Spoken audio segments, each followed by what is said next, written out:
avait décidé, Steve et moi, de parler de l'attention, L', attention, qui est un sujet important pour nous deux. Et quand c'est dans la vie active, il me semble nécessaire d'avoir une attention très fine sur ce qui se passe et aussi sur ce qui se passe en moi, à la fois extérieur et à la fois intérieur. Si on est unifié à l'intérieur, vide au maximum de pensée et de jugement, là, c'est beaucoup plus facile d'entrer dans une communication directe, d'être en prise directe avec l'extérieur, en prise directe avec la personne, sans oublier ce qui se passe en moi. Et c'est le début d'un sentiment d'unité, d'une prise de conscience de soi qui permet une communication, une relation avec les autres qui change de niveau. Ce n'est plus de moi superficiel à moi superficiel, mais d'intériorité à intériorité. Pour moi, l'attention est la faculté reine de l'esprit. Alors j'ai pris une petite note intéressante, qui me semble relativement pertinente. J'ai noté que faire attention n'est jamais porter un jugement de valeur. Ah, j'ai oublié de le dire, c'est très important. Très très important. L'acte d'attention ignore souverainement le plan de la vérité et de l'erreur. En fait, il transperce ce plan. Le plan de la pensée, la véritable solution spirituelle, c'est apprendre à accomplir un acte d'attention. Ce qui est d'une simplicité extraordinaire, extravagante même. Et c'est à la portée de chacun. C'est à la portée de chacun. L'attention fonctionne comme une bombe atomique. Comme une bombe atomique. Elle pulvérise les pensées, toutes nos prises de position intellectuelles, toutes nos croyances intellectuelles, celles que nous chérissons le plus. En fait, nous chérissons ce qu'on appelle nos opinions, bien plus que nos enfants. Si nos enfants le savaient, ils nous regarderaient d'un regard torve. Hein. Est-ce que je peux ajouter quelque chose? Bien entendu. C'est que, je n'ai pas parlé, mais il y a un danger dans l'attention, c'est quand elle devient trop volontaire et qu'il n'y a pas de détente intérieure. Il faut que je fasse attention.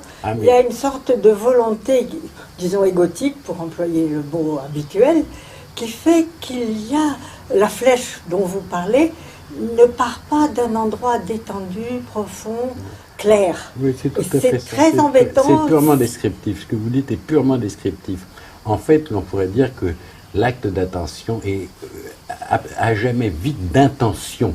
D'intention, mais une détente intérieure. Oui, mais c'est accompagné nécessairement de détente intérieure. Oh, cette détente, c'est la paix intérieure. Mais bien sûr. Elle est là dès le départ. Mais pas d'intention. Dès l'instant où l'intention se pervertit, c'est que l'intention se met à calculer. En fait, c'est la pensée qui a pris le dessus et en sous-main a susurré dans l'oreille de l'attention qu'elle ferait bien de s'orienter dans telle et telle direction. En fait, c'est la raison ou la pensée qui ont repris les rênes et c'est foutu. Donc votre remarque, Denise, est d'une très grande pertinence. L'attention pure et sans intention. Elle est sans visée. Mais alors, pour essayer de synthétiser et de clarifier, il me semble que l'attention, telle qu'on emploie le plus souvent ce mot, ça signifie précisément le contraire de ce dont vous êtes en train de parler. C'est-à-dire qu'en général, on emploie le mot attention pour désigner finalement ce qu'on pourrait peut-être appeler la javeline, dont tu parlais tout à l'heure, l'absence de détente à laquelle vous faisiez allusion, le fait de se fixer avec une intention au sens négatif du terme, l'intention de capturer, de saisir, de prendre, de se fixer sur un objet. Donc c'est exactement le contraire. Exactement. En fait, faire attention, c'est faire attention à tout en même temps. Bien sûr, après ça, il y a l'attention qu'on accorde au monde terrestre et l'attention que l'on accorde à ses états intérieurs. Mais nos états intérieurs n'existent pas. Ils fondent comme cire au soleil sous le regard de l'attention. Donc le problème ne se pose pas vraiment. Donc l'attention dont vous parlez finalement, c'est une veille. C'est une lumière qui est allumée. En fait, j'entends par attention, qui est le mot le plus simple, le plus humble et le plus descriptif, le plus parlant, Je parle de la vigilance pure. La vigilance pure, une veille. La Parce lumière en fait, vue dans les ténèbres. Tu as dit tout à l'heure en commencement à telle attention. Le prologue de Jean Alors, dit la lumière vue dans les ténèbres. on peut apporter une précision en passant. À quel moment l'attention devient-elle conscience? Ben, c'est très simple. Au moment où la lumière attentive reflue sur elle-même, où l'attention fait attention à elle-même. C'est là où tout commence, c'est là où tout se passe. C'est le moment, c'est la charnière entre l'hallucination et le contact authentique avec soi et avec toute chose. C'est lumineux. C'est lumineux, bien entendu. Je sens très bien que là, pour une fois, je comprends ce que l'on entend, ce que l'Orient entend par vacuité. Oui, je n'ai pas employé le mot. Hein. Terminologie qui m'énerve, qui m'agace quelquefois. Mais je comprends très bien, parce qu'en fait, c'est ça.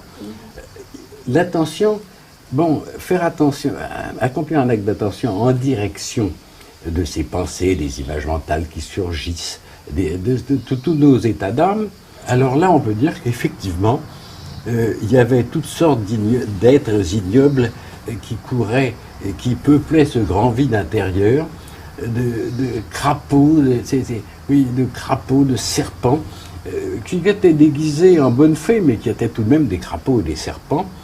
Et le vide est là, et finalement, ces êtres ignobles nous font l'aveu, enfin, de leur inexistence fondamentale et se dissolvent dans ce vide. Voilà. C'est-à-dire qu'elles ne sont pas permanentes, jamais. C'est toujours en train de bouger, toujours en train de changer, et le vide, par derrière, si je puis dire, a une sorte de permanence. C'est tout à fait. Alors je vais vous faire un coup impardonnable. Et allez-y. J'ai honte de vous faire ce coup impardonnable. C'est que ce propos, je ne peux que souscrire philosophiquement, intellectuellement, au propos que vous venez de tenir. Mais bien entendu, il fait partie des êtres ignobles qui circulent dans le vide intérieur. Oui. Et oui. Voilà. Je suis audacieux, je me suis montré d'une audace affreuse, mais je m'étais juré que je ne vous ferais pas le coup. Mais non, mais vous avez raison. Oui. Parce qu'il y a deux sortes de vides. Il y a un vide premier et un vide beaucoup plus profond, si je puis dire, dont vous parlez. Oui, c'est ça. Je ne m'impose aucune loi. Parce que, vous savez, un être libéré, c'est un être libre. C'est aussi simple que ça. Hein. Quelqu'un qui a compris ça, en fait, a tout compris. Je n'existe que intérieurement, que maintenant. Alors que nous nous prêtons de façon invraisemblable. Nous prêtons à notre être le plus intime, dans lequel Dieu a bien voulu se condenser. C'est Dieu. Nous sommes porteurs au centre de nous-mêmes, au centre du centre de nous-mêmes, nous sommes porteurs de Dieu. Ce n'est pas rien.